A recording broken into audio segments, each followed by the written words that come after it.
एका छोट्याशा गावात दोन बहिणी राहत होत्या, नेहा आणि सिया. दोघींचं घर एकच, आईबाबा एकच, पण स्वभाव मात्र पूर्ण वेगळे. नेहा अभ्यासू, कष्टाळू आणि शांत, तर सिया हुशार होती, पण तिला मेहनतीपेक्षा शॉर्टकट जास्त आवडायचा. नेहा, सिया, लवकर उठा, शाळेला उशीर होतोय. हो आई, मी तयार आहे, सियाला उठवते. अगं अजून 5 मिनिटं. रोज रोज शाळा, अभ्यास, कंटाळा येतो. आजचा अभ्यास उद्यावर ढकललास तर उद्या दुप्पट होईल.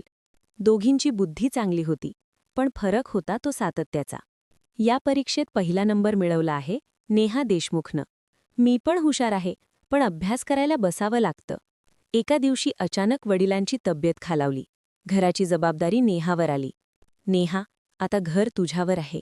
तुम्ही काळजी करू नका बाबा, मी नोकरी करीन, सियाचा अभ्यासही थांबू देणार नाही. तू एवढं का करतेस? आपल्याला कोण मदत करणार? आपण स्वतःची मदत स्वतःच करायची.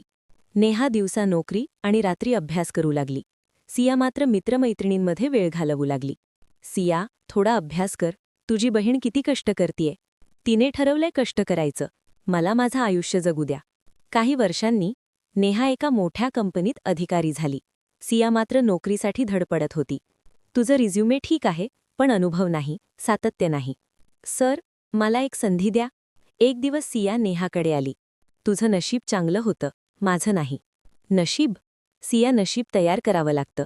मी रोज रडले, थकलीये, पण थांबले नाही. माझ्याकडून चूक झाली का? चूक नाही, पण निवड चुकीची होती. अजून वेळ गेली नाही. त्या दिवसानंतर सियाने स्वतःला बदललं. ती अभ्यास करू लागली, कौशल्य शिकू लागली. 1 वर्षानंतर तिलाही चांगली नोकरी मिळाली. दीदी, आता मला कळलं, नशीब आकाशातून पडत नाही. हो, नशीब म्हणजे रोज घेतलेला योग्य निर्णय. जीवनात परिस्थिती सगळ्यांसाठी सारखी नसते, पण संधी, वेळ आणि मेहनत या 3 गोष्टी ज्याने पकडल्या त्याचं नशीब बदलतं.